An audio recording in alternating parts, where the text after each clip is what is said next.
Minha mulher jogou o anel de casamento na mesa e disse: assina o divórcio, João. Não vou carregar um inválido pelo resto da vida.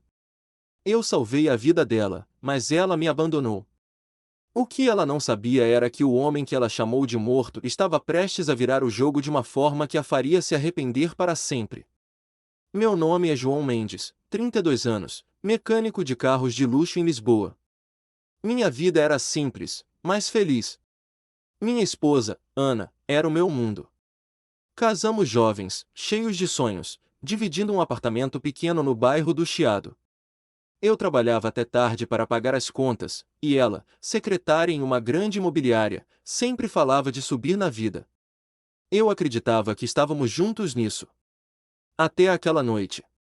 Era uma sexta-feira chuvosa, o tipo de chuva que faz Lisboa parecer um quadro borrado.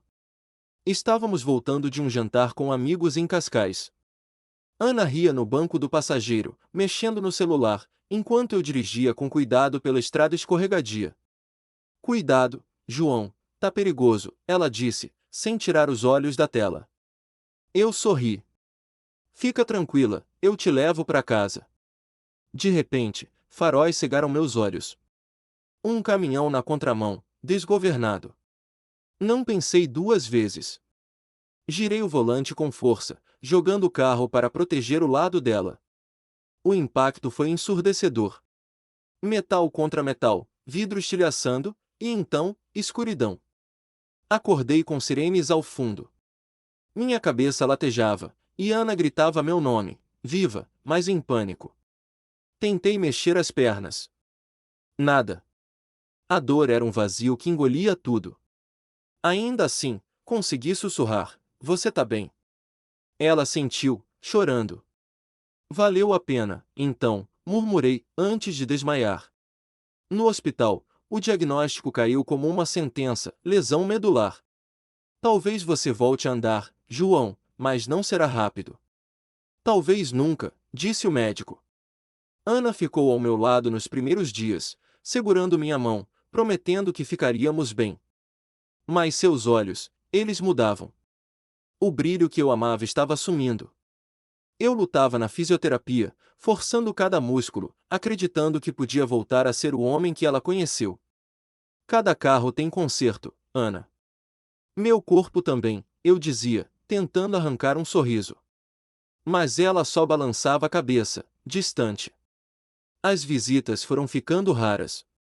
Ela chegava tarde, com desculpas de reuniões na imobiliária. O perfume que eu sentia nela não era o que eu dei. Uma noite, enquanto buscava um copo d'água, vi algo no bolso da bolsa dela. Uma caixinha. Não era a joia. Era proteção masculina. Meu peito apertou, mas não falei nada. O silêncio era mais pesado que qualquer grito. 4 meses após o acidente, a verdade veio à tona. Acordei com o som de uma mala arrastando. Ana, vai viajar? Perguntei, ainda grogue. Ela nem olhou para mim. Vou embora, João. Não volto. Minha garganta secou. Para onde? Ela hesitou, mas respondeu com frieza, com o Ricardo. Meu chefe. Ele me faz sentir viva. Não posso ficar cuidando de você para sempre. Cada palavra era uma facada. Eu salvei sua vida, Ana, murmurei. Ela jogou os papéis do divórcio na mesa. E eu te agradeci. Mas gratidão não paga minhas contas. Assina. Quando a porta bateu, não chorei. Só repeti, baixo, você não acabou comigo. Você me acordou. Naquele momento, algo em mim mudou. A dor virou combustível. Eu não sabia como, mas Ana e Ricardo pagariam pelo que fizeram. Não com violência, mas com a justiça que nasce de quem se recusa a desistir. Semanas depois, uma mulher entrou na minha vida. Clara, minha fisioterapeuta, não aceitava desculpas. Perdeu as pernas, João, não a cabeça. Levanta e luta, ela dizia, me forçando a mexer cada músculo dormente. Com ela, comecei a sentir algo que Ana levou embora, esperança. Mas o destino guardava uma surpresa maior. Uma carta chegou, convocando-me para a leitura de um testamento em Porto. Meu tio, com quem não falava há anos, deixou tudo para mim, a Mendes Imobiliária, um império que dominava metade da cidade. E adivinhe? Ana e Ricardo trabalhavam lá. Eu, João Mendes, nunca imaginei que uma carta mudaria minha vida. Depois que Ana me abandonou, achei que o fundo do poço era meu novo lar. Mas o testamento do meu tio, que eu mal conhecia, jogou uma corda. A Mendes Imobiliária. Um colosso que controlava metade do mercado de Porto, agora era minha. E o melhor? Ana e Ricardo, o chefe dela, trabalhavam lá. O destino tem um senso de humor cruel. Fui para Porto com Clara, minha fisioterapeuta, que se tornou mais que uma aliada. Ela me empurrava, literalmente, na cadeira de rodas, mas também no espírito. Você não é só um mecânico, João. É dono de um império. Hora de agir como tal, disse ela, enquanto entrávamos no escritório do advogado. O homem, um tal de Sr. Almeida, parecia surpreso ao me ver. Você é o herdeiro? Tem certeza? Ele não esperava um cara de jeans numa cadeira de rodas. Respondi seco, quero cada detalhe do que é meu. O império era maior do que eu imaginava. Prédios, terrenos, contratos milionários. Mas algo chamou minha atenção nos documentos. A filial onde Ana trabalhava, gerenciada por Ricardo, tinha números que não batiam. Relatórios com lacunas, transferências estranhas. Isso cheira a problema, murmurei. Clara, ao meu lado, arqueou a sobrancelha. Ou a oportunidade. Decidi não aparecer logo de cara. Se Ana e Ricardo achavam que eu era um peso morto, que continuassem pensando. Contratei um auditor discreto, o Sr. Costa, especialista em fraudes. Quero tudo limpo, mas sem alarde, instruí. Ele assentiu e começou a cavar. Enquanto isso, voltei a Lisboa para focar na reabilitação.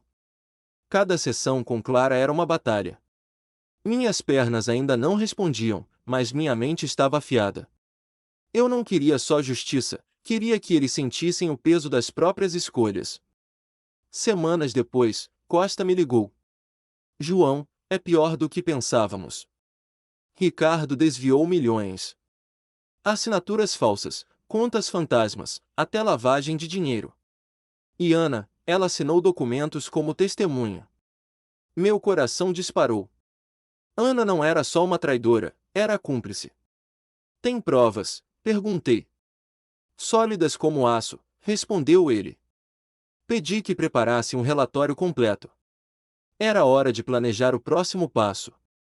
Decidi me apresentar como novo dono na filial de Porto, mas sem aviso. Queria ver o rosto deles quando descobrissem. Clara me ajudou a organizar tudo. Você precisa entrar lá como dono, não como vítima, disse ela. Contratei um terno sob medida, não por vaidade, mas porque a imagem importava. No dia da reunião, meu estômago estava em nós, mas minha voz não tremia. Vamos mostrar quem manda agora, falei, enquanto Clara empurrava minha cadeira para o elevador.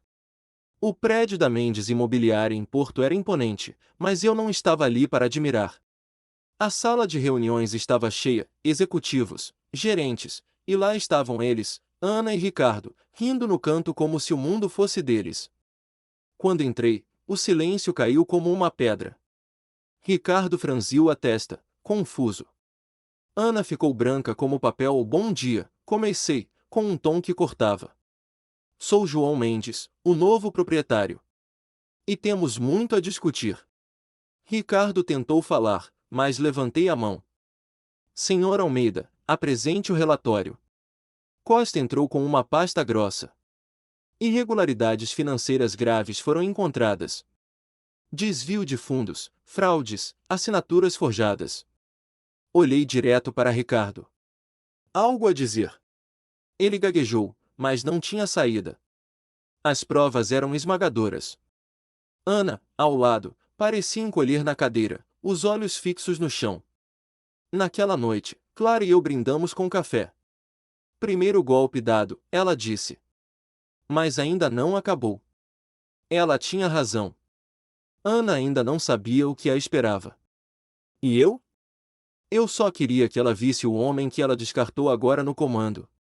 Eu, João Mendes, estava no comando da Mendes Imobiliária, mas a vitória ainda não era completa. A reunião em Porto abalou Ricardo, o gerente que desviava milhões, mas Ana, minha ex-mulher, ainda achava que podia escapar ilesa. Ela não fazia ideia do que estava por vir. Eu não queria só expor a traição, queria que ela enfrentasse as consequências das escolhas que fez. No dia seguinte à reunião, Ricardo foi chamado à delegacia. As provas que o auditor Costa reuniu eram inegáveis: transferências ilícitas, contas falsas, contratos manipulados.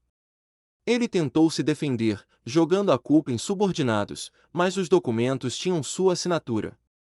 E, em vários deles, a Diana como testemunha. Eu sabia que ela não era a mente por trás do esquema. Mas assinou sabendo que algo estava errado. Isso a tornava cúmplice. E eu não deixaria passar. Decidi convocar Ana para uma reunião privada.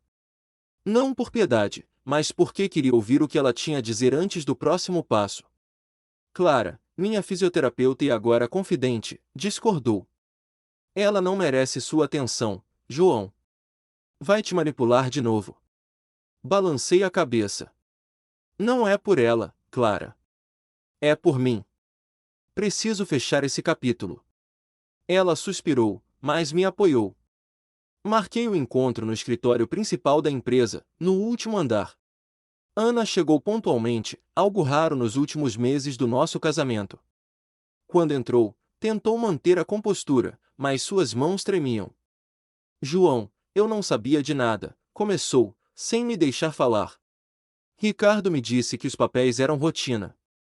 Eu só assinei.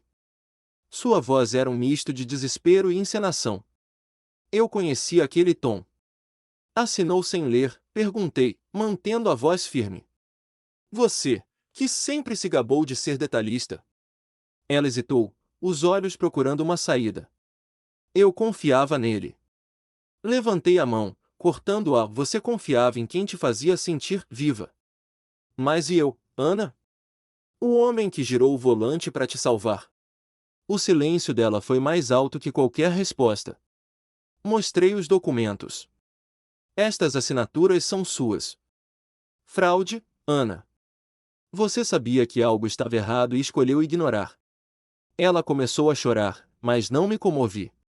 Por favor, João, me dá uma chance. Eu errei, mas não sou criminosa. Ergui uma sobrancelha. Não? Então por que não denunciou Ricardo quando viu os primeiros sinais? Ela não respondeu, só abaixou a cabeça. Você tem duas opções, continuei. Se demitir agora e cooperar com a investigação, ou enfrento você no tribunal com ele. Ana regalou os olhos. Você não faria isso. Minha voz não vacilou. Teste-me. Ela tentou argumentar, falar do nosso passado, mas eu a interrompi. O passado morreu na noite que você jogou o nosso anel na mesa. Depois que ela saiu, Clara entrou no escritório. E agora? Perguntou. Agora a justiça faz o resto, respondi.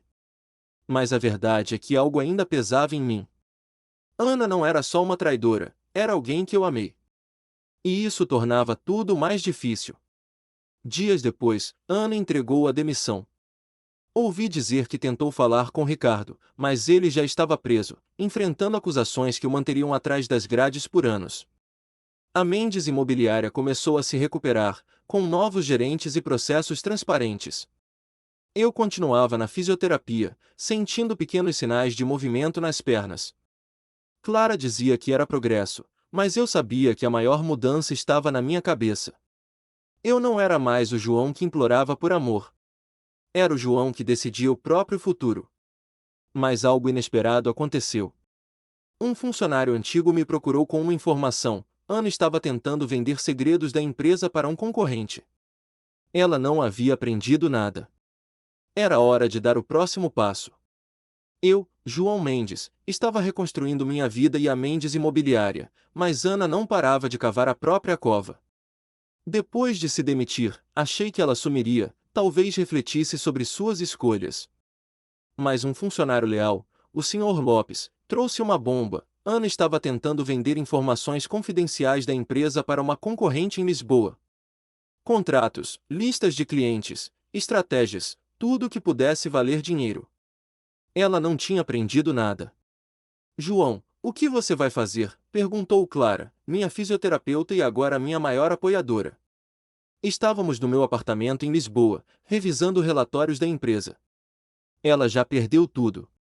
Não é hora de deixar pra lá. Olhei para ela, sério. Clara, se eu deixar passar, ela vai prejudicar outros. Isso não é mais só sobre mim. Clara assentiu, mas vi preocupação nos olhos dela. Só não deixe isso te consumir. Contratei um investigador particular, o Sr. Ferreira, para confirmar a denúncia. Em poucos dias, ele voltou com provas, e-mails, mensagens, até uma gravação de Ana negociando com um executivo da concorrente. Quero 50.000 euros pelos arquivos, dizia ela na gravação, com a mesma frieza de quando jogou os papéis do divórcio na minha frente. Meu estômago revirou, não de raiva, mas de decepção. Como alguém muda tão rápido? Decidi agir, mas dentro da lei. Passei as provas para o advogado da empresa, o Sr. Almeida. Isso é suficiente para um processo criminal, ele disse. Venda de segredos comerciais é crime grave. Ela pode pegar anos. Hesitei. Parte de mim queria que Ana enfrentasse um juiz, mas outra parte, a que ainda lembrava nossos votos de casamento, queria dar a ela uma última chance de se salvar. Marquei uma reunião com Ana, mas não no escritório. Escolhi um café discreto no Porto, um lugar neutro. Quando ela chegou, parecia nervosa, mas tentou fingir confiança. O que você quer, João? Já me humilhou o suficiente.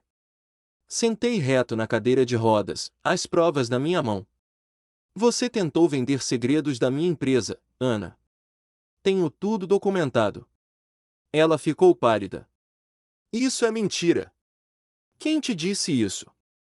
Mostrei a gravação. Quando ouviu a própria voz, ela desabou. Eu não tinha escolha, João. Estou sem nada, sem emprego, sem Ricardo. Foi um erro. Balancei a cabeça. Você sempre tem escolhas. E sempre escolhe errado. Ela começou a chorar, pedindo perdão, mas eu já tinha ouvido isso antes.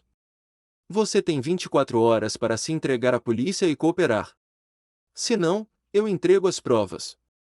Ana saiu do café aos prantos, mas eu sabia que ela não se entregaria. No dia seguinte, o Sr. Almeida confirmou, Ana tentou fugir para a Espanha, mas foi detida na fronteira com base nas provas que enviei. Ela agora enfrentaria acusações de fraude e tentativa de venda de informações confidenciais. Não senti alegria, só um vazio. A mulher que amei não existia mais. Voltei à fisioterapia com Clara, que notou minha expressão. Você está bem? Perguntou. Não sei, admiti. Fiz o que era certo, mas não me sinto vitorioso. Ela colocou a mão no meu ombro. Você não precisava destruir ela, João. Só precisava mostrar que não é mais refém dela. Suas palavras acertaram em cheio. Naquela semana, senti um formigamento nas pernas durante a fisioterapia. Clara quase gritou de animação. É um sinal, João. Você tá voltando. Não sei se era meu corpo ou minha alma, mas algo estava se movendo. A Mendes Imobiliária crescia, e eu também. Ana enfrentaria a justiça, e eu, finalmente, estava livre. Pergunta para os espectadores: João fez o certo ao entregar as provas contra Ana, ou deveria ter dado a ela uma chance de mudar sem envolver a polícia? Deixem nos comentários. Eu, João Mendes, finalmente vi o fim da tempestade. Ana, minha ex-mulher, estava detida, enfrentando acusações por fraude e tentativa de venda de segredos da Mendes Imobiliária. Ricardo, seu amante e gerente, já respondia na justiça por desvio de milhões. Eu não sentia prazer na queda deles, apenas alívio. O peso do passado começava a se dissolver, e eu estava pronto para olhar adiante. A Mendes Imobiliária, agora sob meu comando, florescia. Contratei novos gestores, implementei auditorias rigorosas e fechei parcerias que fortaleceram a empresa. O porto, com seus prédios brilhando sob o sol, parecia me acolher de volta. Mas a maior mudança acontecia dentro de mim. Clara, minha fisioterapeuta e amiga, me ajudava a recuperar mais que o movimento das pernas, ela me devolvia confiança. Durante uma sessão, senti um espasmo forte na perna direita. João, isso é enorme, exclamou Clara. Não era um passo, mas era o começo. Pela primeira vez em meses, acreditei que poderia voltar a andar. Enquanto isso, a notícia sobre Ana se espalhou. Jornais locais falavam do escândalo na imobiliária, e meu nome aparecia como o novo dono que limpou a casa. Recebi mensagens de apoio, mas também uma ligação inesperada. Era Ana, do outro lado de uma linha prisional. João, por favor, me ajuda. Eu não sabia o que estava fazendo. Sua voz tremia, mas não era a mesma mulher que implorava no café. Era alguém encurralado. Você sabia, Ana? E escolheu, respondi, calmo. A justiça agora decide. Desliguei sem esperar resposta. Não havia mais espaço para ela na minha vida. Clara me encontrou pensativo após a ligação. Você tá bem? Perguntou, como sempre. Melhor do que nunca, respondi. E era verdade. A dor que Ana deixou não me definia mais. Eu era João Mendes, o homem que transformou um acidente, uma traição e uma cadeira de rodas em uma nova chance. Decidi investir parte dos lucros da empresa em um projeto social, uma fundação para ajudar pessoas com lesões medulares a acessar fisioterapia gratuita. Clara seria a coordenadora. Você tá virando herói, sabia? Ela brincou. Sorri. Só quero dar aos outros o que você me deu, esperança. Meses depois, dei meu primeiro passo em público, numa cerimônia de lançamento da fundação. A multidão aplaudiu, mas meus olhos estavam em Clara, que sorria orgulhosa. O passado não me prendia mais. Ana enfrentaria anos de prisão, e Ricardo, um julgamento ainda mais longo. A justiça chegou, não com gritos, mas com a força de quem se levanta. Eu não precisei destruir ninguém, apenas mostrei que, mesmo caído, nunca desisti. Enquanto saía do evento, o sol do porto iluminava o caminho. Eu sabia que a estrada à frente seria longa, mas agora eu a encarava de pé, com a alma leve e o futuro aberto. Pergunta para os espectadores: João deveria ajudar Ana a reduzir sua pena, considerando o passado que tiveram, ou deixar a justiça seguir seu curso? Deixem nos comentários.